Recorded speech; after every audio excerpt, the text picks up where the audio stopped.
Zoe's story in Dreamfall Chapters Book 1 begins with her struggling to wake from her coma. But what if Zoe never actually woke up from her coma? What if, instead of being in a coma, she is actually forcibly hooked up to a dream machine by the people we can presume have captured her after the events in the previous game? My name is Zoe Castillo, and I'm alive.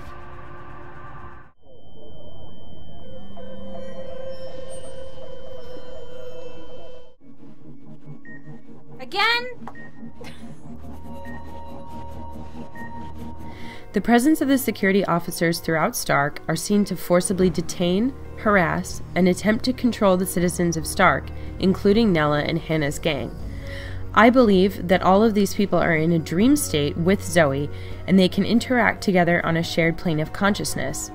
Imagine like the Matrix or Inception, where everyone is asleep in the real world, but can all interact with each other in a dreamlike state, and whose actions have consequences in the real world, such as killing someone or implanting ideas in their head. How else would you explain that the little girl from Zoe's coma state, who is hooked up to a dream machine, recognizes Zoe when she sees her in Stark? Sorry? I really don't... I'm not her, whoever she is. Yes, you were in my dream. You told me it'd be alright, and it was. You helped me wake up. Are these people all unwitting captives like Zoe? Or are they merely part of Zoe's consciousness? Or are some of them even conspiring against her to keep her from realizing the truth? Either way, it seems that when people are hooked up to dream machines, they are either unable or unwilling to discern what is the real world and what is just a dream. The security officers and Zoe's therapist, Dr. Zelenka, are all trying to keep the peace according to them, or in reality, pacify everyone by encouraging them to use dream machines so they can't question what's going on around them. This could mean that they are working together to keep Zoe asleep, while the citizens like Nela, Hannah, and even Queenie in her own way are threatening to overthrow the system and in turn overthrow Zoe's captors, at which point Zoe could wake up. There are a few separate times when Zoe is warned to wake up, once by the creature that visits her in her dream state, and another time by Queenie. Both times there is a sense of foreboding, as if something bad is happening or going to happen, and they are trying to break through and warn her. Then, when Zoe is trying to find the unlicensed dream machine with Hannah, she says that she's fading. Why is my skin... Jesus, I am fading. Does this mean that Zoe is on the precipice of discovering that she never woke up at all?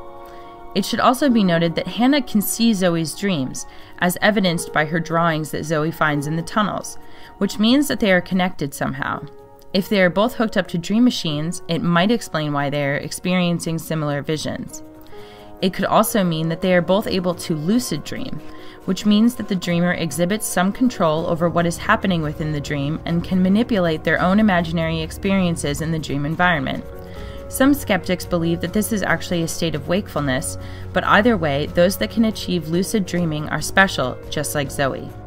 To add to the evidence that Zoe is actually a hostage to a dream machine, her therapist, Dr. Zelenka, repeatedly tries to suss out how much Zoe remembers about the incident at the factory, and to try and find out how much Zoe remembers about the events that happened before her coma.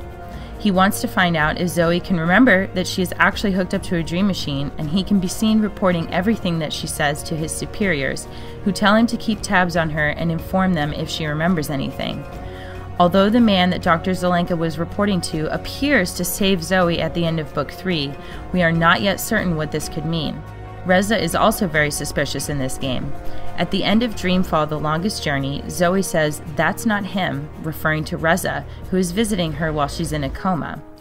So who is this imposter? I believe that this fake Reza is the one who called the authorities after Zoe retrieves the data for Baruti and turns it over to Sully. The fact that Reza is the one who volunteers to retrieve the data after the authorities come to confiscate it is very suspicious.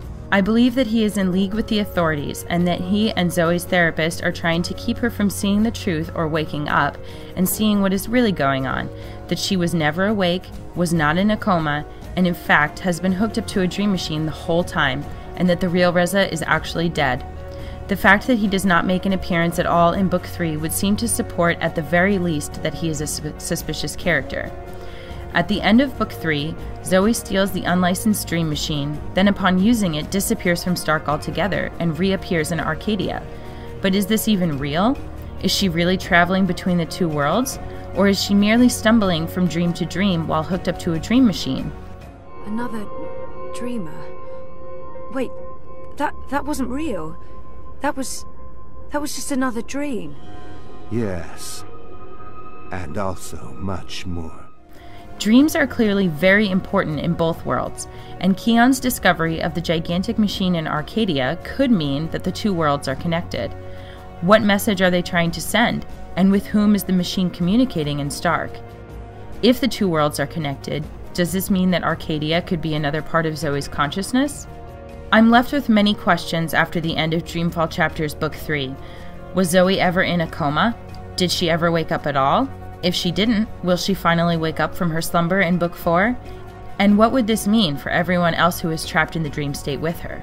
If you liked this video, feel free to check out the rest of the Geek Remix channel where I make Let's Plays with my best friend Mari, and to follow me on Twitter @GeekRemixAlot for the latest news about the games that we're playing.